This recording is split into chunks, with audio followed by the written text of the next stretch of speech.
အားလုံးပဲမင်္ဂလာပါဒီသင်ခန်းစာမှာ online ဆက်သွယ်ရေး apps တွေထဲမှာနည်းပညာရှင်တွေ online လုံခြုံရေးနဲ့ပတ်သက်ပြီးထောက်ခံကြတဲ့ Signal app အကြောင်းကိုပြောပြသွားပါမယ် Signal application တွေက function တွေအကြောင်းမပြောခင်မှာဘာလို့ Signal ကိုသုံးပြီးဆက်သွယ်မှုတွေလုပ်တဲ့အကြောင်းအရင်ပြောပြပါမယ် Signal မှာ end-to-end encryption လို့ခေါ်တဲ့ကြားထဲကနေဘယ်သူမှဖတ်မရအောင်လုပ်ထားတဲ့စနစ်ထည့်သွင်းထားပါတယ်ပေးဖို့သူနဲ့လက်ခံသူကြားတိုက်ရိုက်ချိတ်ဆက်ထားတဲ့ ဝက်စာစနစ်ကိုအသုံးပြုထားပါတယ်။ဆက်သွယ်သူနှစ်ဦးနှစ်ဖက်ပဲမြင်နိုင်မဲ့ဆက်သွယ်ရေးစနစ်ဖြစ်ပြီးတော့ Internet Service Provider တွေဆက်သွယ်ရေးစနစ်ကိုထောက်ပံ့ပေးသူတွေနဲ့ Signal apps ကိုရေးဆွဲသူတွေတောင်ဝင်ကြည့်လို့မရတဲ့စနစ်ဖြစ်ပါတယ်။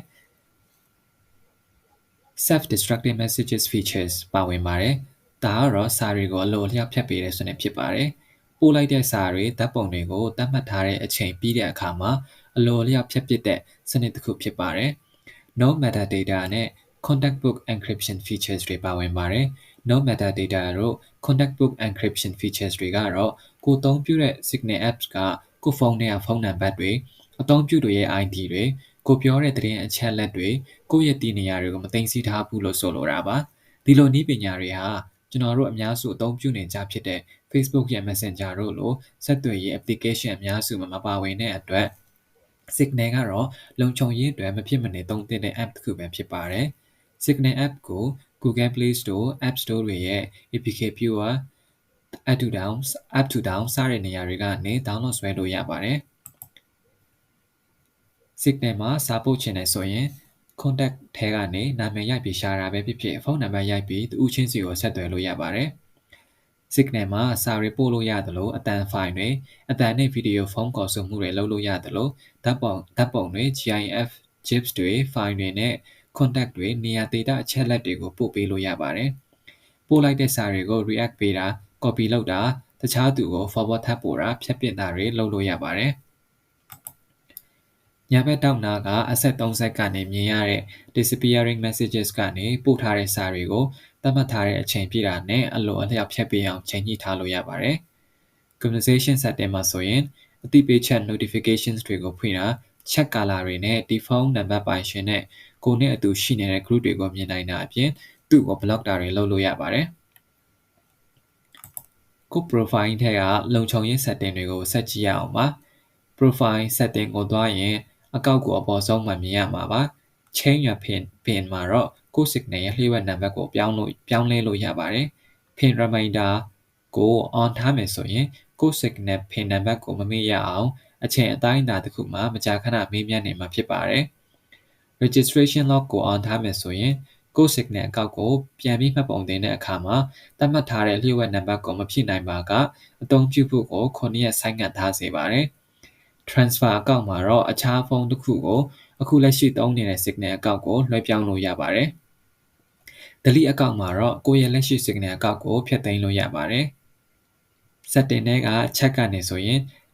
generate link preview ကို on ထားရင်ကိုပေးပို့တဲ့စာမှာ internet စာမျက်နှာရည်ညွှန်းချက်တွေပါဝင်ခဲ့ရင်ကြိုတင်ပြပေးပါတယ် check backup မှာကိုယ့်ရဲ့စာဆက်သွယ်မှုမှတ်တမ်းတွေကိုဖုန်းထဲမှာမိတ္တူပွားသိမ်းထားပြီးတော့ Signal application ကိုနောက်တစ်ကြိမ်ပြန်လည် install လုပ်ရင်ဒီစာတွေကိုပြန်ပေါ်စေပြီးပြန်လည်အသုံးပြုနိုင်ပါတယ် setting ကနေ privacy ကိုကြည့်ရအောင်ပါ block ဆိုတဲ့နေရာမှာတော့ကိုယ့်ကိုဆက်သွယ်လို့မရအောင်ပိတ်ပင်ထားတဲ့နံပါတ်တွေကိုမြင်ရပါမယ် messaging က read receipt ကို on ထားရင်ကိုပို့လိုက်တဲ့စာဟာရောက်သွားပြီစာရတဲ့လူကလည်းဖတ်လိုက်ပါပြီဆိုတဲ့အခြေအနေကိုမြင်တွေ့ရပါမယ် typing indicators ကို on ထားရင်လည်းကိုနဲ့ဆက်သွယ်ပြောဆိုနေသူနဲ့အချင်းချင်းစာရိုက်နေတာကိုသိစေတဲ့အချက်ပြစနစ်ကိုဖွင့်ထားတာပါ disappearing messages မှာနောက်အသစ်တစ်ခုစပြောင်းမဲ့အပြန်အလှန်ဆက်သွယ်မှုမှာသတ်မှတ်ထားတဲ့အချိန်တစ်ခုရောက်တဲ့အခါစာသားတွေအလိုအလျောက်ပြတ်သွားမဲ့အချိန်ကိုချိန်ထားလို့ရပါတယ်မပြောက်စေချင်ဘူးဆိုရင်တော့ off ကိုရွေးချယ်လို့ရပါတယ် app security အောက်က screen lock ကို on ထားရင်ကိုယ့်ဖုန်းထဲမှာသတ်မှတ်ထားတဲ့ lock pattern fingerprint ကို Signal ထဲဝင်ရောက်တဲ့အခါမှာအသုံးပြုရပါမယ် screen lock in activity time out မှာတော့သတ်မှတ်ထားတဲ့အချိန်တစ်ခုမှာဖုန်းပေါ်မှာဘာမှဆက်မလုပ်ဘူးဆိုရင်အလိုအလျောက် lock ချသွားပါမယ် screen security ကို on ထားရင်တခြားသူတွေက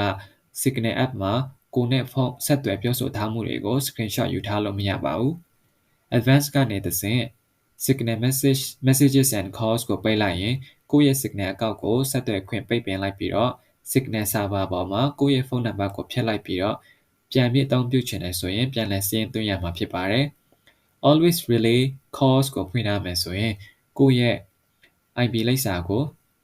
ပြောနေတဲ့လူကမမြင်ရပါဘူးဒါပေမဲ့ဖုန်းခေါ်ဆိုမှုမှာဆက်သွယ်မှုအရေးသွေးကတော့ကောင်းမှာမဟုတ်ပါဘူးအခုဆိုရင် online ဆက်သွယ်ရေး apps တွေထဲမှာနည်းပညာရှင်တွေ online လုံခြုံရေးနဲ့ပတ်သက်ပြီးတော့ထောက်ခံကြတဲ့ Signal apps အကြောင်းကိုပြောပြခဲ့တာဖြစ်ပါတယ်နောက်သင်ခန်းစာဗီဒီယိုတွေမှာပြန်တွေ့ပါမယ်